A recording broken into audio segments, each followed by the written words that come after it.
Hey guys, welcome to another video. Today we've got this Generac GP5500 generator up on the autopsy table. Won't start.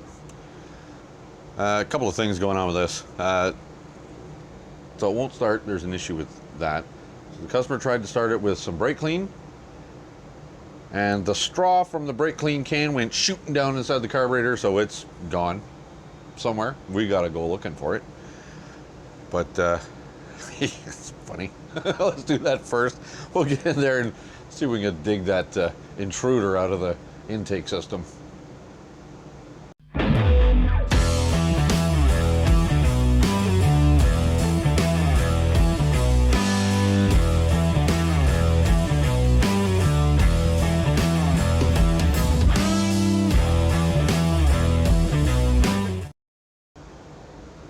All right, well, let's get into this a little bit here.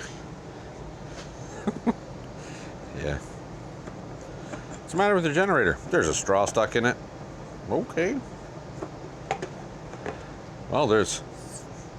that smells like pure brake clean or something. Like, it doesn't smell like... It smells like ether, maybe. I don't know. It doesn't smell like gasoline. But it's coming out of the intake. I don't know. That is drenched. Oh, it's dripping. It's not oil. We're gonna have to dry that out. It's oily. I don't know what the heck it is. Doesn't smell like gas. Yeah, you guys can't see. Well, if I can't see, you can't see. I can't see the straw. I wonder if it can make it far enough to actually get stuck in a valve. It might. Oh well. Let's try and... We gotta get this cover off of here. How does that... Oh, that comes off easy. I haven't had one of these exact models apart before. I can see the straw. Oh, it's way in there. Way in there. And it's stuck in a valve. It is stuck in the intake valve. Wow, I never. Okay, that is worthy of getting you guys out of the stand and getting you down in there. I gotta show you this. You can't imagine how difficult it is to get this shot. So you're looking at the red straw there. You're looking at the back of the valve. It looks kind of shiny and oily. And it is stuck in between the valve and its seat. Never seen it. Oh, there you go. You can just see the stem. But there's where the straw is stuck in the valve seat. Oh, no, that was the wrong move. So what I'm going to have to try and do is get something on the straw to pull as I'm gently turning the engine over, and so the valve will open and then it'll release the straw. Well, I could actually just watch it and turn it and then grab it. Yeah, we'll see what I end up doing. All right. Well, I said I've never seen it before. I've seen straws get jammed down engines like that before, but I've never seen one stuck in a valve. And, well, I don't know if you can see the bench here. I was slowly pulling the engine over, and I guess as the piston come up, all of this came out from the top of the piston. I don't know what the heck this stuff is. It doesn't smell like gas. I don't know what it is. But something is going on here. Unfortunately, I won't be able to get that straw. And this thing's been sitting for a couple of years, so we're going to pull that carburetor off anyways and probably clean it. And we'll go from there. But I don't know what the heck this liquid is. Whatever it is, there's a lot of it. Like, it's everywhere. I don't know. It's dripping off the bench onto the floor. And that came out of the intake. Like, it came out of the intake. So it's not an outtake. It just came out the wrong way. I don't know. Let's get... 10 millimeter. We'll get these air cleaner nuts off of here. Will this do it? Yo, maybe. Yeah, we'll just fire these off of here.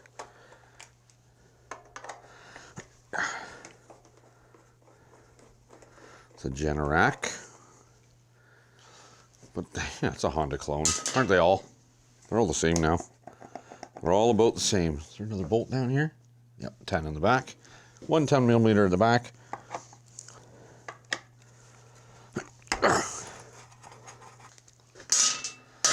should come off. Yep. Well, let's get something under there and catch that, whatever's in it. Let's empty the fuel bowl. Is that fuel off? Nope. Now it is. It might, I don't know. I don't know. 10 millimeter on the side here. Drain that bowl. Oh, jeez, that's tight. That's a two-hander for sure.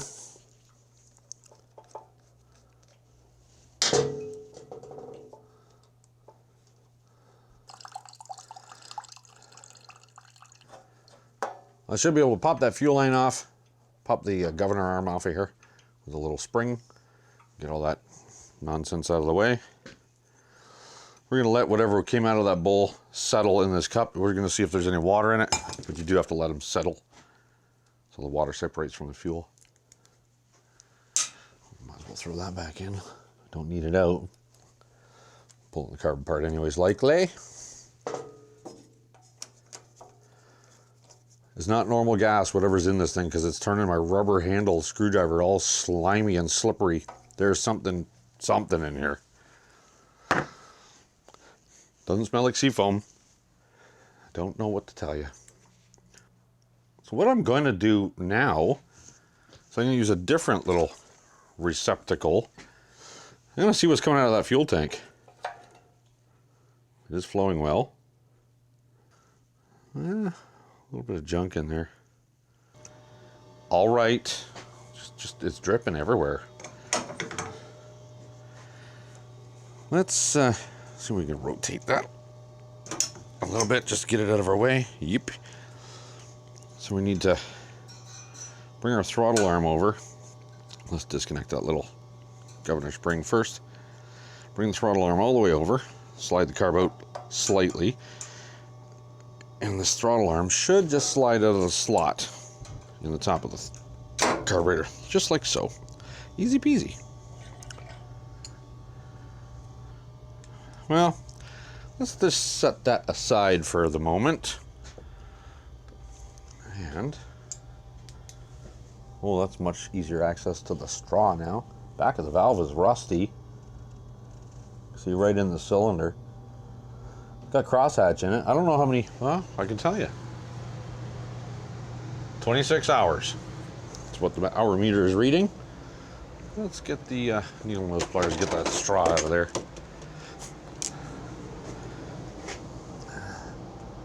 Got it.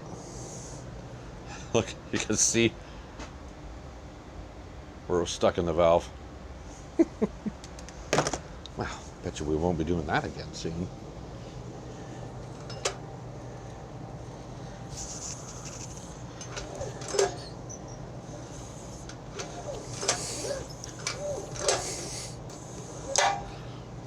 Yep, there's still a lot of liquid in there. Let's pull that spark plug out. It's probably a torch anyways.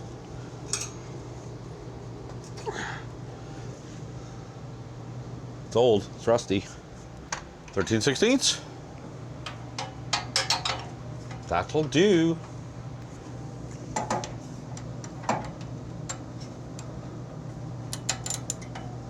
Not a whole lot of room to work in there.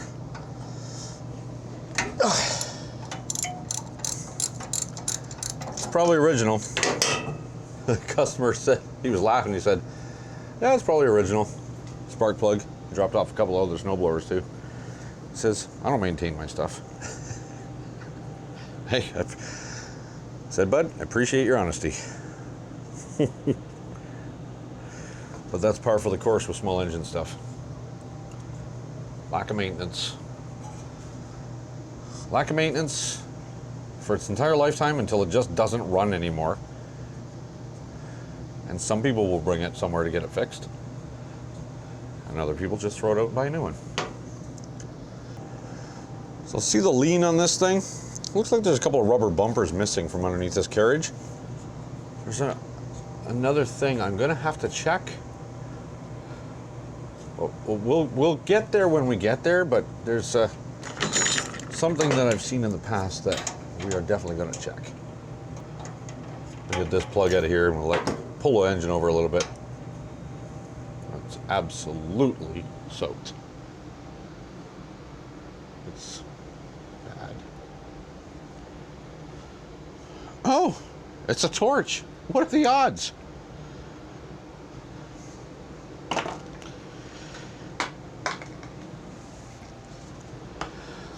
Torch isn't going back in, that's for sure.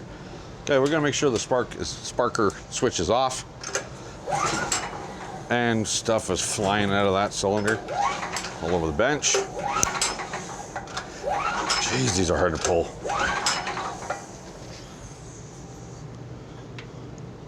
Yeah, I don't know what the heck it is, but there's a lot of it. Get the blowgun down that cylinder. See if I can move some of that stuff around. See if it'll come out or out the valves or into the exhaust or whatever. I don't care as long as it comes out.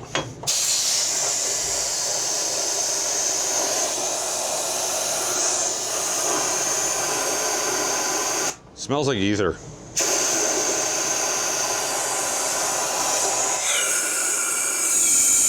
There you can hear the intake valve opened. Piston coming up. Exhaust. Intake.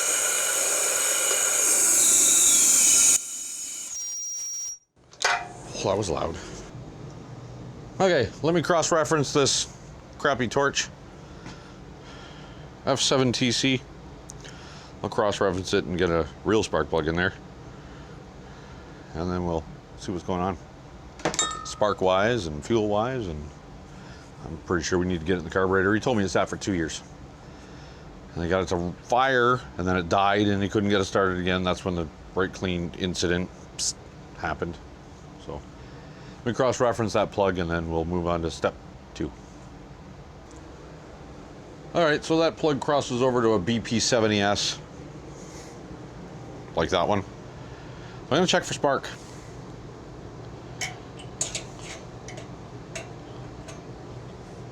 You guys won't see it. Switch on.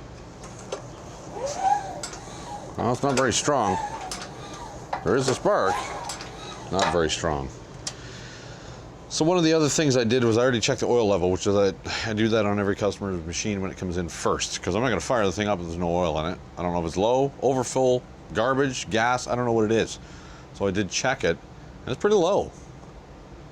So these have a low oil sensor on them, switch. Low oil cutoff switch. So if they run out of oil or run low on oil, they don't spark. I had a customer drop off a pressure washer. He was walking out the end of the driveway, checked the oil. It was low.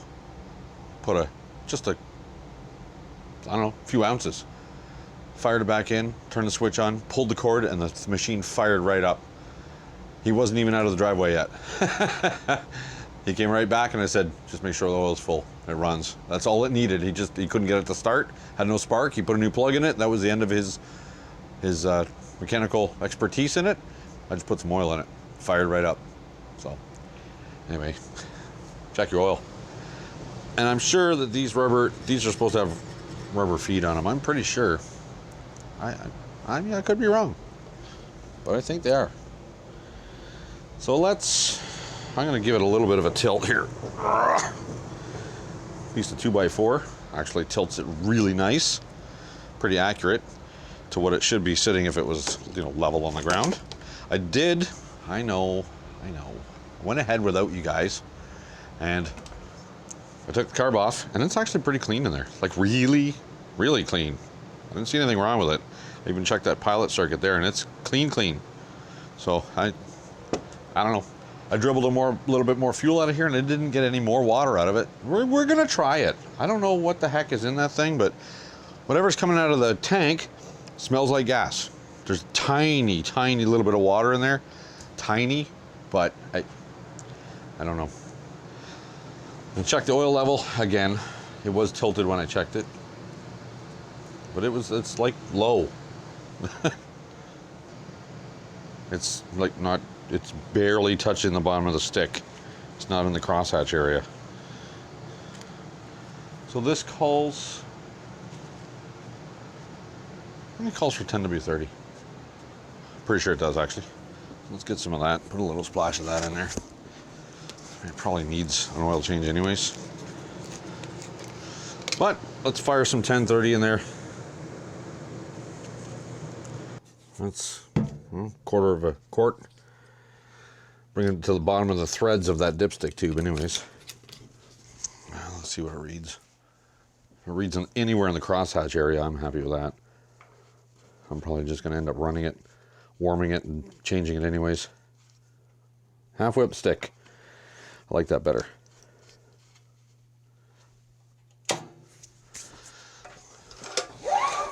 Oh, that spark is a little bit brighter. That's funny. Well,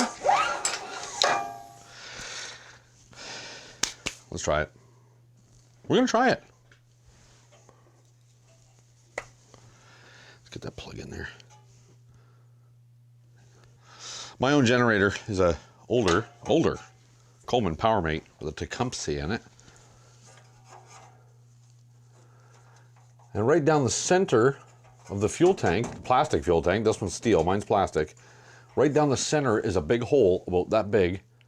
You can put a socket and extension directly down there and change the spark plug on it.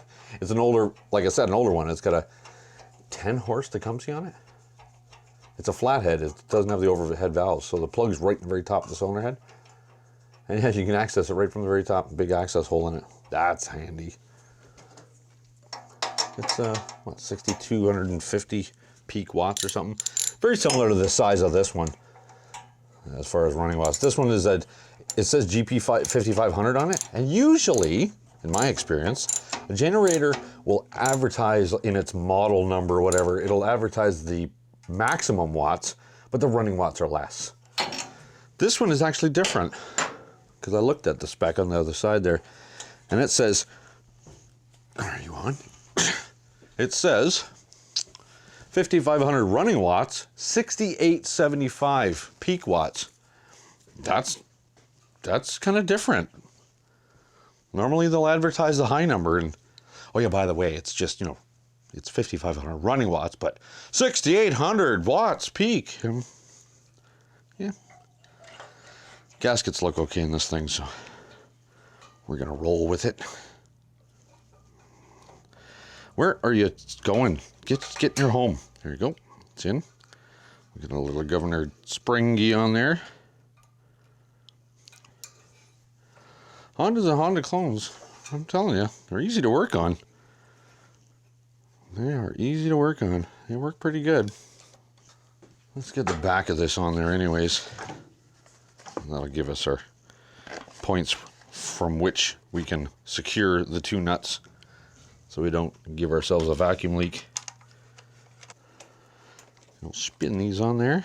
Yeah, the carb was nice and clean inside. I'm surprised. It's on. That's tight. Even the pilot circuit, which is normally plugged up because it's tiny, microscopic little hole in there. Usually they plug up. This one was clear. I think we might have had a spark issue. If you kept feeding it fuel of some description and it still wasn't running, I think it maybe have been a spark issue. But we're gonna find out for sure. Let's just hook this stuff up. It doesn't matter, just for testing purposes, but I know the machine's way too high up in the air for me to reach comfortably. We're gonna give her a shot anyways. Oil drain plug is tight. Sometimes there's two. I always check them both, make sure they're tight. Fuel is on. Choke is on. There's lots of fuel in it. It's full. I don't know. Anything else? Any on-off switches? My generator has an on-off switch. This one. That's it. Oh, I've also seen these switches go bad. The on-off switches. Weak spark or no spark. It's the switch. Let's try it. Oh, God they're big.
That's the frequency.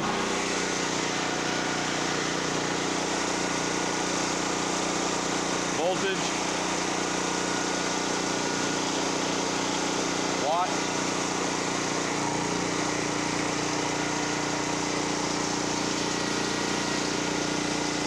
$1,270-ish watts.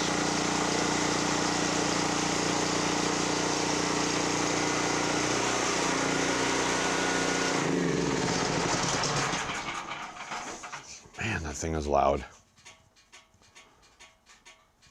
That's a kilowatt meter. Those things are awesome for testing generators. Gives you frequency, gives you wattage, gives you voltage, all that fancy stuff. So I did have a 1,500 watt heater on there and a 1,270 watt heat gun. And you could hear it loaded a little bit. Powered through. I think we're good. I think we're good. Well, that engine's warm now. I better change oil. I think it's probably due. It's probably never been done. So let's do it. Let's have a look. See, anyways, look at it. Now, I know I did put some fresh in there. Well, it's not horrible. Well, it's not clean either. It smells old, so that's what we'll do. I'm going to go ahead and change that oil. Anyways, it runs. Spark plug, a little bit of oil. Get the foreign pieces out of the valve. Yeah, well, another one rescued. Thanks for joining me, guys. Don't forget to like, comment, and subscribe. If you do subscribe, click that bell icon. It'll let you know when I upload new stuff. Till the next one, take care.